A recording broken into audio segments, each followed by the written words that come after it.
Hello everyone. In this video we are going to cover part 3 of the Vedic age. So जैसा कि मैंने आपको बताया था कि the Vedic age is divided in two time zone. पहला early Vedic period जो कि 1500 BC to 1000 BC का है और दूसरा है लेटर वैदिक पीरियड जो कि 1000 BC to 600 BC के टाइम जोन का है. तो first we will cover early Vedic period. तो आइए देखते हैं. Geographical area. Rig Veda is only source of knowledge for this period. Early Vedic period के बारे में जो भी इंफॉर्मेशन हमें मिलता है वो कहाँ से मिलता है? ऋग वेदा से मिलता है. ठीक है. जो आर्यंस थे वो सेंट्रल एशिया से कैसे हिंद कुश माउंटेन को क्रॉस करके आए थे और सप्त सिंधु के पास सेटल हो गए थे, ये सारी इन्फॉर्मेशन हमें ऋग्वेदा से मिलती है.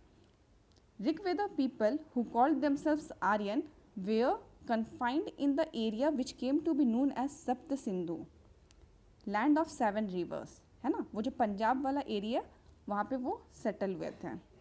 तो ये इन्फॉर्मेशन हमें ऋग्वेदा से देखने को मिली. According to Rigveda the most mentioned river is Sindhu. Sindhu बोले तो Indus river. The most piers river जो सबसे शुद्ध है ना river is Saraswati. Mention of Ganga 1 times, mention of Yamuna 3 times. ये देखिए ये इंपॉर्टेंट है. क्वेश्चन में आता है कि ऋग्वेदा में सबसे ज़्यादा मेंशन रिवर कौन सा है, तो वो होगा सिंधु, द इंडस रिवर. ठीक है. And the most piers river वो सरस्वती है. ऑप्शन में गंगा भी होगा, आप लोग गंगा टिक करके मत आ जाइएगा. ठीक है. एंड गंगा के बारे में एक ही बार मेंशन हुआ है जबकि यमुना के बारे में 3 टाइम्स मेंशन हुआ है. तो ये चीज़ें अच्छे से ध्यान रखिएगा.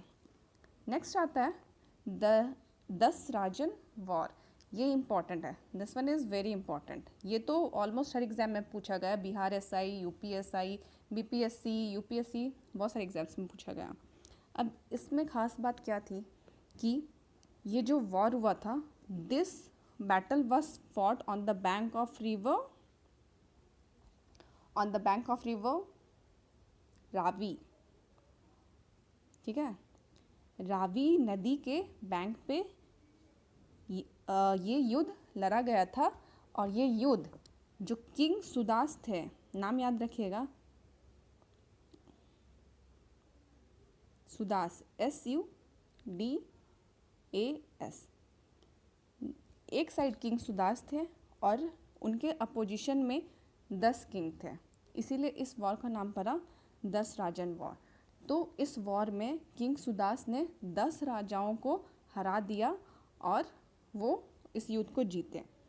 ठीक है. इस चीज़ के बारे में ऋग्वेदा में मेंशन है.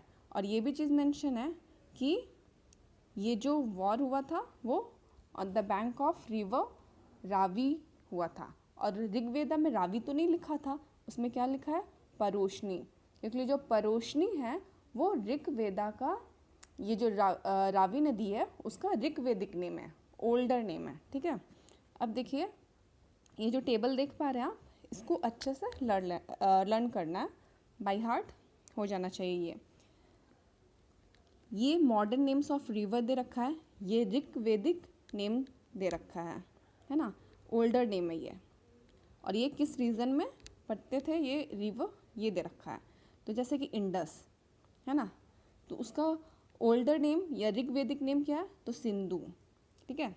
झेलम रिवर का ऋग्वेदिक नेम वितस्ता. ठीक है. चेनाब का ऋग्वेदिक नेम अस्किनी. ब्यास का ऋग्वेदिक नेम विपस. ठीक है. रावी रिवर का ऋग्वेदिक नेम परोशनी. तो इसी तरह से आपको ये टेबल याद हो जाना चाहिए. ये टेबल से बहुत बार एग्जाम्स में क्वेश्चन पूछा है, स्पेशली चेनाब और झेलम का. कभी क्वेश्चन में ये आता है कि वितस्ता का मॉडर्न नेम क्या है. अब आपको पता होना चाहिए कि झेलम रिवर मॉडर्न नेम है ना. इसी तरह आगे देखें तो सतलज का सतुद्री, सरस्वती का सरस्वती, घग्घर का दृशदवती, काबुल का, कुंभा, स्वाति का, सुवत्सु, ठीक है, कुर्रम का कुर्मु एंड गोमल का गोमती। ये ऋग्वेदिक नेम था। तो आपको वाइस वर्सा दोनों चीज़ याद होना चाहिए ना। और ये सब तो आपको पता है कि इंडस, झेलम, चनाब, ब्यास, रवि, सतलज ये सब पंजाब में पड़ता था, ठीक है। सरस्वती, घग्गर ये राजस्थान में, काबुल, स्वाति, कुर्रम ये अफगानिस्तान में। तो रीजन में तो आपको प्रॉब्लम नहीं होगा, बट इसका नेम जो है वो याद कर लीजिएगा, ठीक है। नेक्स्ट अब हम आते हैं, अब यहाँ से अर्ली वैदिक पीरियड का जो सोसाइटी हुआ था, जो रिलीजन वो लोग फॉलो करते थे एंड जो उनकी पॉलिटी होती थी, वो हम देखने वाले हैं, ठीक है। तो ये देखिए, आर्यंस जो है ना, दे वर डिवाइडेड इनटू ट्राइब्स, ठीक है। ट्राइब्स में डिवाइडेड थे, और वो जो ट्राइब होता था उसको बोलते थे जनाज, ठीक है। और जो फैमिली होती थी, तो फैमिली में जो हेड होता था वो फादर होते थे। जो फैमिली होती थी, फैमिली में हेड होता था फादर। इससे ये पता चलता है कि पैट्रियार्कल सोसाइटी हुआ करती थी। पैट्रियार्कल क्या होता है कि एक ऐसी सोसाइटी जिसमें सब कुछ मेन कंट्रोल करे, है ना, पावर्ड बाय मेन। तो हेड होता था फैमिली का फादर, एंड जो वहाँ पे किंग होते थे, king was leader of tribe, ठीक है। और जो पुरोहित होता था, पुरोहित क्या करता था, वो एडवाइस देता था किंग को कि क्या डिसीजन लेना है, कैसे क्या करना है, हेल्प करता था। तो king was leader of the tribe, he used to protect his people, maintain law and order, ठीक है, and he was assisted by priest और पुरोहित, ठीक है। अब देखो, किंग है, ट्राइब है, तो वहाँ पे असेंबलीज भी होती थी। जो वहाँ के बड़े लोग हैं ना, एल्डर लोग हैं, वो लोग मिलकर असेंबली करते थे, जिसको बोलते थे सभा। जो असेंबलीज कंडक्ट होती थी, सभा, उसमें क्या होता था कि कुछ इलेक्टेड पीपल अपने ओपिनियन देते थे किसी मैटर पे, ठीक है। और एक समिति हुआ करती थी, समिति में जितने भी ट्राइब्स हैं वो लोग सब कोई आते थे वहाँ पे और अपने ओपिनियंस रख सकते थे। तो ये हम लोगों ने देख लिया। अब विमेन की कंडीशन कैसी थी उनके टाइम में? तो विमेन की कंडीशन ऐसी थी कि they were highly respected and they were well educated womens, है ना। विमेन जो थी उनका एजुकेशन अच्छा हुआ करता था, हाईली रिस्पेक्टेड, वो लोग सभा भी अटेंड करती थी, है ना। और उनका जो मैरिज होता था वो स्वयंवर के तरीके से होता था। They were able to choose their husband through swayamvar. देखो कितना एडवांस हुआ करता था, है ना, ठीक है। और अगर सोसाइटी की बात करें तो देखो, द सोसाइटी कंप्राइज्ड वो वर्णास, 4 क्लासेस में डिवाइड थी सोसाइटी, ब्राह्मणा, क्षत्रिय, वैश्य एंड शूद्रा। अब देखो, ब्राह्मणास कौन होते थे? Teachers and priest where called Brahmanas, ठीक है। बेसिकली जो ब्राह्मणास होते थे ना, they perform worship for welfare of king and the people, ठीक है। और जो क्षेत्रीय होते थे वो बेसिकली रूरल्स और एडमिनिस्ट्रेटर्स होते थे, मतलब उनका काम क्या था? To protect people. और जो वैश्यास होते थे वो बेसिकली मर्चेंट्स और बैंकर्स हुआ करते थे, व्यापारी होते थे, है ना। और जो सबसे लो बोला जाए, शूद्रास, तो वो दास हुआ करते थे, लेबर्स हुआ करते थे।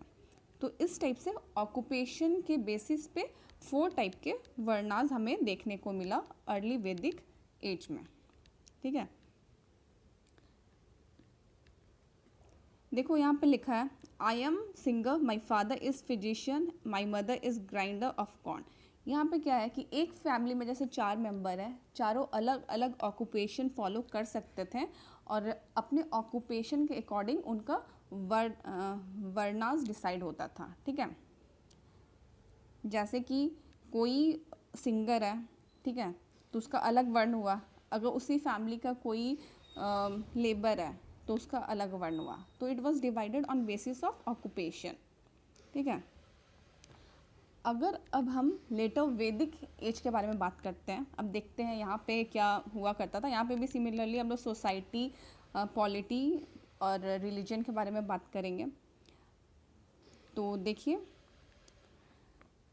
During the later Vedic period Aryan settlements covered virtually the whole of north India.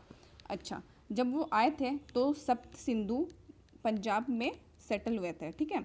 धीरे धीरे वो एक्सपैंड करके गंगा तक आ गए, ठीक है। गंगा और यमुना का जो दोआब रीजन है ना, वहाँ तक वो लोग एक्सपैंड कर लिया। अब दोआब क्या होता है?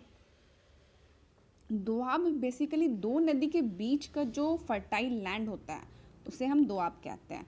तो वो लोग वहाँ तक एक्सपैंड कर लिया अपने आप को। देखो, there was mention of more river such as Narmada, Chambal, ये सब के बारे में मेंशन है। तो उन्होंने अच्छा खासा साउथ के तरफ और ईस्ट के तरफ एक्सपैंड करते जा रहे थे। तो ये हम लोगों ने देखा जोग्राफिकल एरिया के बारे में। अब देखो, सोसाइटी के बारे में बात करें तो सोसाइटी में क्या चेंज आया? सोसाइटी में यही चेंज आया कि विमेंस की जो कंडीशन है ना, विमेन की जो कंडीशन है वो डिक्लाइन होने लग गई, ठीक है। ये अब हम कैसे बोल सकते हैं? Status of women declined. अब ये कैसे पता चलता है? देखो, आत्रेय ब्राह्मणा है, एक टेक्स्ट है, लिटरेचर है, उसमें ये मेंशन किया हुआ है, daughter is the source of misery but son is the protector of family. अब देखो, उनकी मेंटालिटी धीरे धीरे कैसे चेंज हो रही थी, ठीक है। फिर एक और टेक्स्ट है जिसके बारे में एग्जाम में पूछा जाता है, मात्र्यानी संहिता।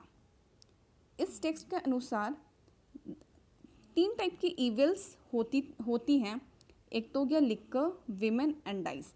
अब बताओ, लिक्कर एंड डाइस के बारे में तो समझ में आता है, दारू और जुआ, है ना। मगर विमेन को भी ये लोग इविल्स में कैटेगरी में डाल दिए हैं। तो इस तरह से देखा जाए तो स्टेटस ऑफ विमेन डिक्लाइन।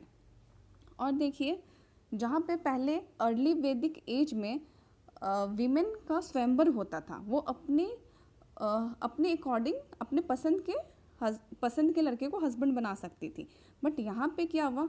यहाँ पे पोलीगेमी, मतलब having more than one wife, ये प्रैक्टिस फ्रिक्वेंट हो गया। मतलब कि लोग कई शादियाँ कर करके रहने लगे।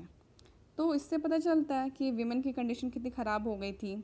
Women were prohibited to attend political assemblies. अब बताओ, उनको असेंबलीज में भी जाना प्रोहिबिट हो गया।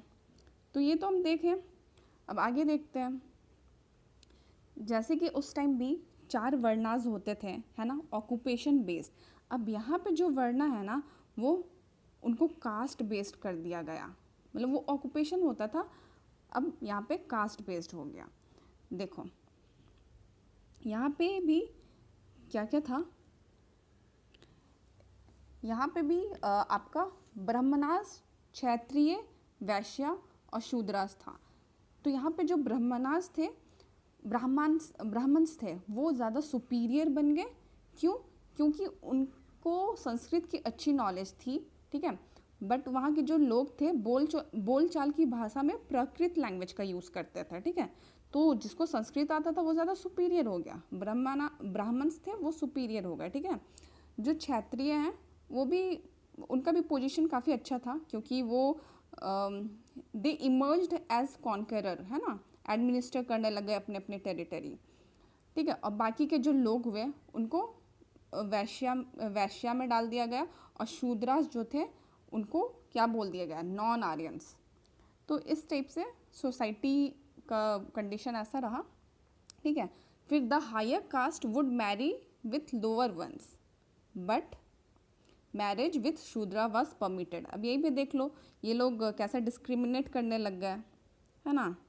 डिस्क्रिमिनेशन यहीं से चालू हो गया, ठीक है। तो चलो, ये हमने सोसाइटी देखी। अब आपको बेसिक डिफरेंस पता चल गया होगा कि अर्ली वैदिक एज एंड लेटर वैदिक एज में कैसे चेंजेस आया, ठीक है। एक बार हम समराइज़ कर लेते हैं। देखो, अर्ली वैदिक एज जो है वो 1500 to 600 BC के बीच का था, और लेटर वैदिक एज 1000 to 600 BC के बीच में। और जो अर्ली वैदिक एज था उस टाइम जो आर्यंस थे वो कहाँ सेटल हुए थे? सप्त सिंधु, है ना। और बाद में लेटर वैदिक एज में वो लोग शिफ्ट कर गए गैजेंटिक प्लेन तक। क्रॉप्स की बात करें तो अर्ली वैदिक एज में जो मेजर क्रॉप होता था वो होता था बार्ली, ठीक है। बार्ली मेजर क्रॉप हुआ करता था। वैसे तो एनिमल्स वो लोग रखते थे तो मिल्क एंड मिल्क प्रोडक्ट्स का भी खूब यूज़ होता था। और लेटर वैदिक एज का बात करें तो उस समय मेजर क्रॉप हो गया वीट एंड राइस, ठीक है, वीट एंड राइस। अगर वेल्थ की बात करें तो पहले कैटल हुआ करता था आर्यंस के पास, तो उनका जो भी वेल्थ था वो काऊ हुआ करता था, ठीक है। बट लेटर वैदिक एज में क्या हुआ, वो लोग लैंड ओन करने लग गए। लैंड अब उनका वेल्थ होने लग गया। गोल्ड के ऑर्नामेंट्स पहनने लग गए तो गोल्ड भी उनका वेल्थ हो गया, ठीक है। और अगर बात किया जाए वो किस गॉड को मानते थे तो अर्ली वैदिक एज में इंद्र को लोग पूजते थे, ठीक है। लेटर वैदिक एज में प्रजापति को पूजने लग गए, ठीक है। और वर्णा सिस्टम तो मैंने आपको बताया अभी कि वर्णा सिस्टम अर्ली वैदिक एज में रिजिड नहीं था, नॉट रिजिड, ठीक है। बट लेटर वैदिक एज में क्या हुआ कि रिजिड हो गया और ये कास्ट बेस्ड यहीं से शुरुआत हुआ। विमेन की स्टेटस डिक्लाइन कर गई, है ना। तो ये सारी चीज़ें बेसिक डिफरेंस है जो आपको पता होना चाहिए। उसके बाद ये चैप्टर यहीं पे कंप्लीट होता है। नेक्स्ट चैप्टर हमारा महाजनक पदार्थ आएगा, तो वो हम कल की क्लास में करेंगे। एंड इसके अलावा अगर आपको कोई भी डाउट है तो आप वो कमेंट बॉक्स में पूछ सकते हैं। और एक चीज़ हाँ ये भी याद रखिएगा कि 1000 BC के बीच में ही आयरन का डिस्कवरी हुआ था, ठीक है।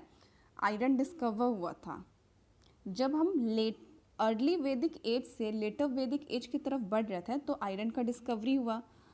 इसीलिए एग्रीकल्चर, ठीक है, agriculture and animal husbandry main occupation बन गया लोगों का और लोग लैंड ओन करने लग गए, है ना, आगे की तरफ तरक्की करने लग गए। तो ठीक है, इतना आज के लिए काफ़ी है। तो जो भी आपको डाउट्स है कमेंट सेक्शन में पूछ सकते हैं। एंड मिलते हैं कल एक न्यू टॉपिक के साथ। If you have any query of or you want to recommend anything, please do it in comment box. I hope you enjoyed the video. Thank you. Have a nice day.